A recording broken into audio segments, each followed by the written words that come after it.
Sugeng kepanggih malih wonten renungan padinan GKJ Purwantara Jumat Pahing 6 Maret 2026. Wacan inten menika kabataken saking kitab Yesaya 58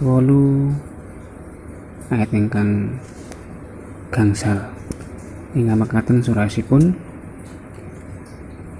lah apa poso kang kaya mangkene iki kang sun karsakake tuwin nganakake dina kanggo ngesorake badan menawa sira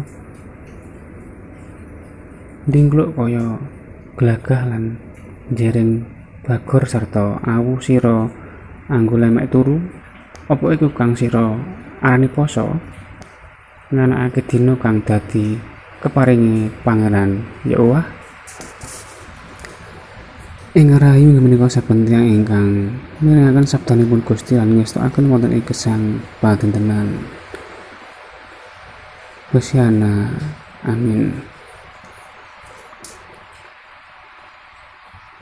Jejering dinten menika poso. Limrahipun tiyang nganggep bilih poso utawi siyam menika ngingingi bab boten ngombe lan boten nedhi menawi sampun nglampahi ingkang mekaten mau sampun saestu poso. Inggih menika ingkang dipun lampahi dening umatipun Gusti ing jaman Nabi Yesaya. Umatipun Gusti menika tansah nglampahi punapa ingkang dados kewajiban agamanipun kalebet poso. Imanipun poso menika boten dipun sarengi tumindak ingkang prayogi.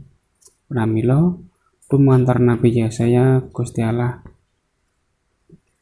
melehaken umatipun ing nalikane sira poso nyatane sira isih tetep ngurus urusanira tuwin sira padha ngerasi saking buruhira. Sanyatane anggenira padha poso iku kalawan padu lan regejegan sarta kalawan ngantemi tanpa reringa. Sedherek kinasih, poso ingkang dipun kersakaken dening Gusti inggih menika saestu ngasoraken diri wonten ing ngarsanipun Gusti. Tiyang ingkang ngasoraken diri nipun menika boten badhe gumunggung lan nengenaken kepentinganipun pribadi.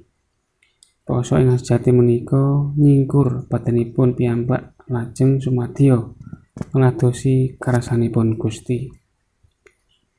Gusti Allah ngersakaken supados umatipun tansah andum katresnan lan ngudi karharjaning gesang kanthi nguculi lengkuning gembek siya ngudari tali-talining pasangan ngluwari tiyang ingkang kaaniaya lan andum tetedan dhateng ingkang keluwen lan sak pitronipun.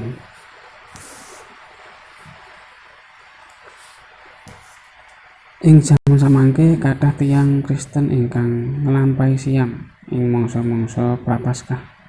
Bab menika sampun ngantos kelampahan minangka formalitas utawi namung ikut-ikutan mawon. Nah, poso ingkang dipun lampahi kadadosna sarana nilakaken pamartobat lan kangge ngladi diri supados tansah sumuyut nindakaken kersanipun Gusti.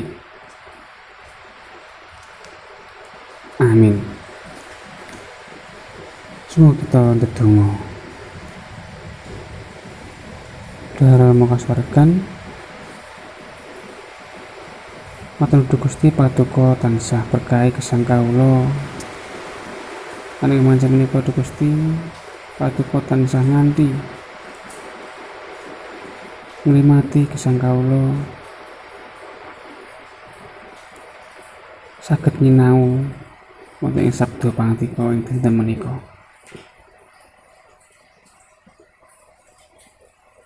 Mugi saking sabda menika Gusti kawula saged nggadahi iman kepada ingkang kiyat